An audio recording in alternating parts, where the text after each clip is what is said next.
Economics presents itself as an objective science of the economy. The truth is, however, the primary purpose of economics is to justify the economic system that we currently have, capitalism, rather than serve as a science of discovery. Because of this fact, study of the economy is fenced off from the working person. Economics is regarded as the domain of experts, supposed to be incomprehensible to anyone without a PhD. Not anymore, though. We're here to make economics for the people.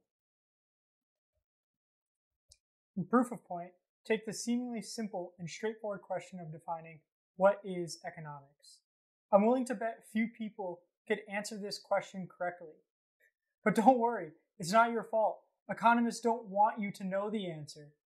They don't know either. But how is it that the subject dedicated to studying one of the most central aspects of our lives is so poorly understood? The textbook response to the question of what is economics usually involves something about the study of scarce resources and how society decides to allocate those resources. The issue with this response is that it narrowly defines economics within one theory, known as Neoclassical Economics, despite the fact that there are many theories. In neoclassical theory, the solution to the problem of resource scarcity is the market. The market is a model that purports to explain the activity of people who make stuff and people who buy stuff through the laws of supply and demand. It serves as a verbal prop in a narrative that begins with individual producers and consumers pursuing their respective self-interests and ends with the achievement of some harmonious and desirable outcome. According to the theory, humans are naturally self-interested, and therefore, the market is the only viable form of economic organization because it is rooted in human nature. All other ways of organizing the economy are regarded to be impossible because they are in conflict with the selfishness and greed supposed to be inherent to human behavior. Despite the assumptions of resource scarcity and the concern for how resources are allocated across society, questions such as, why are resources scarce? Or what is society? Are not taken up by neoclassical economists. Instead of answering the why questions, neoclassical economists make a series of heroic assumptions. And from these assumptions, many problems arise. Neoclassical economics is a theory of economic activity that explains human behavior as always rational and based on self-interested decision-making. These two assumptions fail to account for the conditions in which individuals make decisions and how the pursuit of self-interest is structured under those conditions. Or to put it simply, individuals do not exist alone in a vacuum. The law of supply and demand says that the producers of things are profit maximizers, and the consumers of things are utility maximizers. What the fuck is utility? But why do producers exist solely for the purpose of profit making? And why is human happiness understood strictly in terms of purchasing stuff? These questions are rarely, if ever, asked by economists, and much less rarely answered. Why not? This is because if economists dared to ask these questions, then the validity and the usefulness of all of neoclassical economics would be called into question. Putting other concerns to the side, these assumptions are ridiculous for other reasons as well. For example, how people decide what is in their best interest is an infinitely complex question. And since when are humans always rational? All of this is to say that neoclassical economists reduce all of human activity to one dimension, the desire for money and commodities. And they do this at the exclusion of all the other dimensions of human life beyond producing and consuming, such as the cultivation of human relationships, the enjoyment of free time, and the pursuit of personal passions. The second major shortcoming of the neoclassical approach to economics is the result of a related form of reductionism. Namely, it reduces economic activity to simple acts of exchange between individuals. Recall, economics is a discipline that claims to be the study of scarce resources. In plain English, the term scarce resources is the fancy way of referring to things that can be bought and sold as commodities, goods like iPhones or services like haircuts.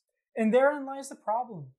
Economics is the study of things as they appear in the market, but pays no mind to how things are produced in the first place, and towards what end the sale of commodities in the market serves beyond mutually beneficial exchange. For this reason, the ideal of market exchange is totally devoid of social content.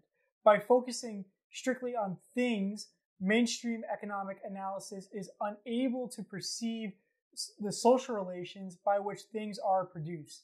Instead, as a consequence of their omission, the social relations that characterize the production process are taken as a given, invisibilized, and repackaged into the abstract category of the producer. No doubt, production and consumption are a fact of economic life, but the content of economic life is distorted through ahistorical categories of analysis.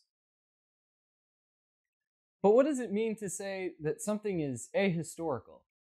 To quote Antonio Gramsci, the worker is not specifically characterized by their manual or their instrumental work, but by performing this work in specific situations and in specific social relations. In contrast to the neoclassical dogma, looking at human history even briefly reveals that human nature is not fixed. It's open, it's fluid, and it's subject to change. Human societies have taken many forms, all of which come with their own historically specific forms of consciousness, of laboring activities, of our relationship to nature, our social relationships with each other, technology, and so on. Capitalism is historically distinct from past economic systems, such as chattel slavery and feudalism.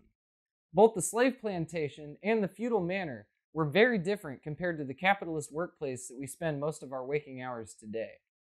However, due to its strict focus on acts of exchange by producers and consumers, neoclassical economics mistakenly treats these very different economic systems as if they were the same and could be analyzed using the same tools. Replacing social relationships with objects and abstraction in the sphere of market exchange makes economics incapable of even acknowledging the existence of capitalism. Because of this, neoclassical economics plays the perverse ideological role of obscuring capitalism by making it seem natural and eternal. However, neoclassical economics is not a flawed ideology.